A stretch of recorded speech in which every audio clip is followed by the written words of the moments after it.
মদ্যপান, ধূমপান ও মাদক সেবন স্বাস্থ্যের পক্ষে ক্ষতিকর।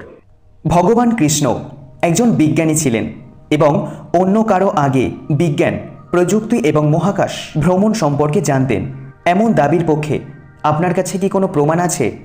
হ্যাঁ, কৃষ্ণের এমন কয়েকটি গল্প রয়েছে যার সঙ্গে বিজ্ঞানের সম্পর্ক রয়েছে। পরম বিজ্ঞানী শ্রীকৃষ্ণের বুদ্ধিমত্তা ও সামর্থ্য অচিন্ত, কোনো বিজ্ঞানী এটি অস্বীকার করতে পারে না। আজ এই ভিডিওতে শ্রীকৃষ্ণ সম্পর্কিত এমন কিছু অজানা তথ্য আপনারা জানতে পারবেন, যেটা জানার পর আপনারাও বিশ্বাস করতে বাধ্য হবেন যে তিনিই পরমেশ্বর ভগবান এবং এই সৃষ্টির নিয়ন্ত্রণকর্তা। আজকের ভিডিওতে আমাদের বিশেষ আলোচ্য বিষয় লর্ড কৃষ্ণা অ্যান্ড ফিজিক্স, অর্থাৎ শ্রীকৃষ্ণ এবং পদার্থবিদ্যা। তো চলুন ভিডিওটি শুরু করা যাক।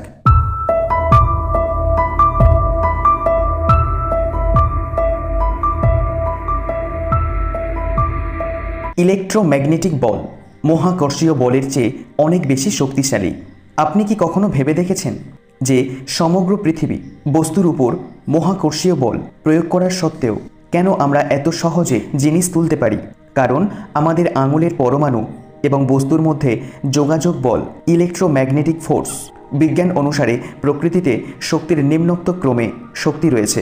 শক্তিশালী নিউক্লিয়ার ফোর্স, প্রোটন এবং নিউট্রনের মধ্যে দুর্বল নিউক্লিয়ার ফোর্স, নিউক্লিয়াস এবং ইলেকট্রনের মধ্যে ইলেকট্রোম্যাগনেটিক ফোর্স, দুই বা ততোধিক পরমাণুর মধ্যে মহাকর্ষীয় বল, দুটি ম্যাক্রোস্কোপিক বডির মধ্যে।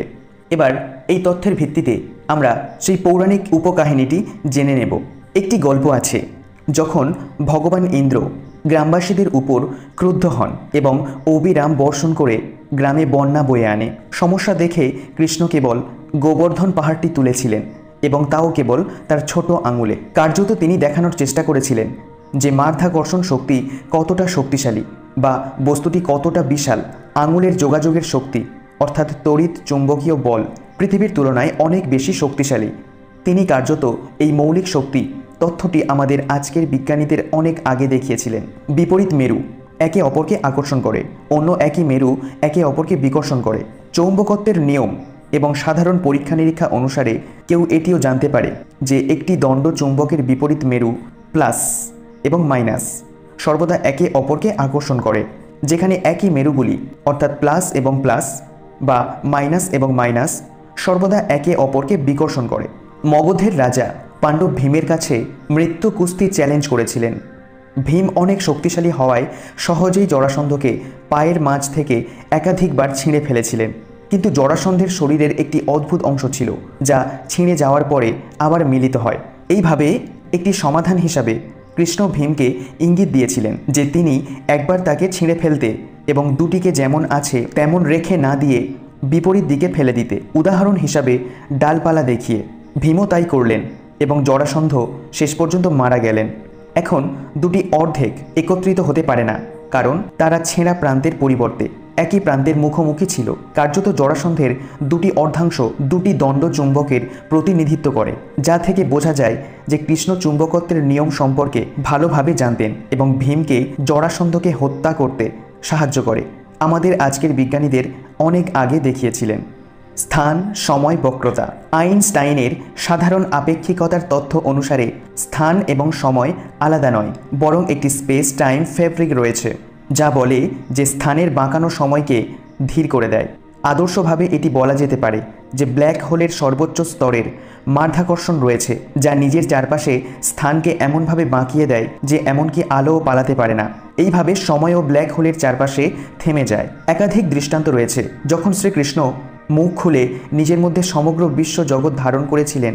এছাড়াও মহাভারতে দেখা যায় যে গীতা উপদেশের আগে কৃষ্ণ নিজেকে এবং অর্জুন ছাড়া সবার জন্য সময় বন্ধ করে দেন। তাই আদর্শভাবে এটা বলা যেতে পারে যে কৃষ্ণ নিজের ভিতরে মহাবিশ্বের মধ্যে ব্ল্যাক হোল ব্যবহার করেছিলেন, স্থানটিকে তীব্রভাবে বাঁকিয়েছিলেন এবং কৃষ্ণ এবং অর্জুনের আশেপাশের লোকেদের জন্য সময় বন্ধ করতে তাদের উভয়কেই অব্যাহত রেখেছিলেন, কিন্তু অন্যরা সময় কাটানোর অনুভূতি অনুভব করেন না। কৃষ্ণ এইভাবে অ্যালবার্ট আইনস্টাইনের অনেক আগে ব্ল্যাক হোলস এবং আপেক্ষিকতার সাধারণ তথ্য সম্পর্কে আমাদের বলেছিলেন। পারমাণবিক অস্ত্রের নিয়ন্ত্রণ। ওপেনহাইমারকে পারমাণবিক বোমার জনক হিসাবে বিবেচনা করা হয়, যা ইউরেনিয়াম 235 অর্থাৎ 235 বিভক্ত করার চেইন প্রতিক্রিয়া শুরু করে এবং শুধুমাত্র গ্রাফাইটের তৈরি কন্ট্রোল রড দ্বারা নিয়ন্ত্রিত হতে পারে, যাকে নিউক্লিয়ার ফিশনও বলা হয়। আগুনের বিশাল বল দ্বারা চিহ্নিত দুর্দান্ত ধ্বংস তৈরি করতে।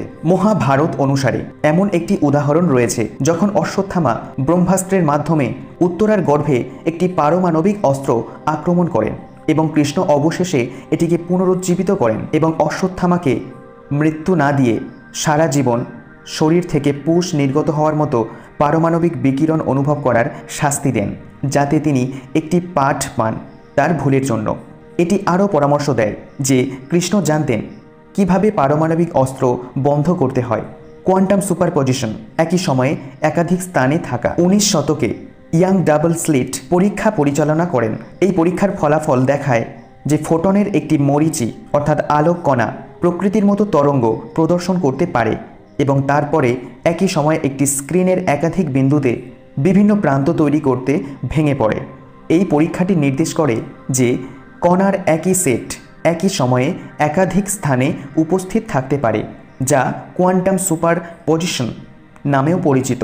হিন্দু পুরাণে একটি গল্প আছে যেখানে অন্য সমস্ত গোপীরা ভগবান কৃষ্ণের উপর ক্রুদ্ধ হয় যে তিনি কেবল একজনের সাথে নাচছেন। গোপীর প্রত্যাশিত একই কৃষ্ণ তাদের প্রত্যেকের অংশীদার হবেন, যার প্রতিক্রিয়ায় প্রতিটি সঙ্গীর চাহিদা মেটানোর জন্য একজন কৃষ্ণ একাধিক কৃষ্ণের রূপ নেয়। কৃষ্ণ এখানে যা করেছেন তা ডাবল স্লিট এক্সপেরিমেন্টে ফোটনের মতো সাব অ্যাটমিক কণা দ্বারা প্রদর্শিত তরঙ্গ কণা দ্বৈততার সাথে বেশ সাদৃশ্যপূর্ণ।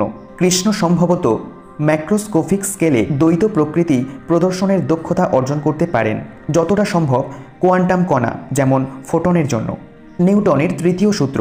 নিউটন গতির তৃতীয় সূত্র আবিষ্কার করেছিলেন, যা সহজভাবে বলে যে প্রতিটি ক্রিয়ার সমান এবং বিপরীত প্রতিক্রিয়া আছে।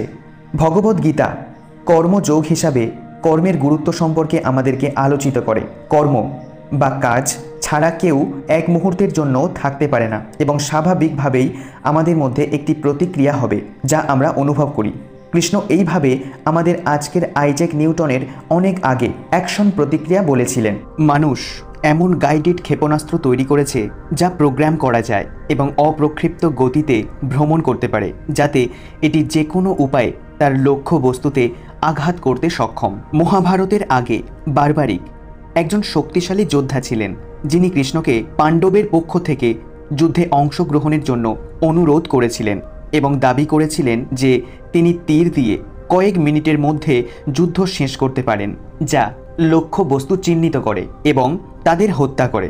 কিন্তু শ্রীকৃষ্ণ বলেছিলেন যে হে বারবারিক, আপনি দুর্বল পক্ষকে সমর্থন করার ব্রত রেখেছেন, তাহলে আপনি পাণ্ডব পক্ষের হয়ে যখন কৌরবদের বিরুদ্ধে যুদ্ধ করবেন তখন আপনি আপনার 3টি তীর দিয়ে কৌরব পক্ষের সমস্ত সেনাকে হত্যা করে দেবেন। এর পর মুহূর্তে কৌরব পক্ষ পাণ্ডবদের থেকে তুলনামূলক দুর্বল হয়ে যাবে। তখন আপনি পাণ্ডব পক্ষ পরিত্যাগ করে দুর্বল পক্ষ অর্থাৎ কৌরবদের হয়ে পাণ্ডবদের বিরুদ্ধে যুদ্ধ করবেন। এর ফলে সবাই মারা যাবে।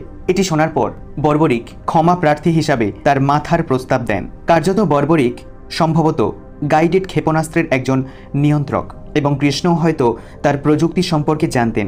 এইভাবে যুদ্ধে এর ব্যবহার রোধ করেছিলেন। শেষ হলো আজকের নিবেদন। গল্প পাঠে আমি নীল। ভিডিওটি ভালো লাগলে লাইক, কমেন্ট এবং শেয়ার করতে ভুলবেন না এবং এই ধরনের বিভিন্ন অজানা পুরাণ কাহিনী সম্পর্কে জানতে নীলস মাইথোলজি চ্যানেলটিকে অবশ্যই সাবস্ক্রাইব করে রাখবেন। দেখা হচ্ছে নেক্সট ভিডিওতে।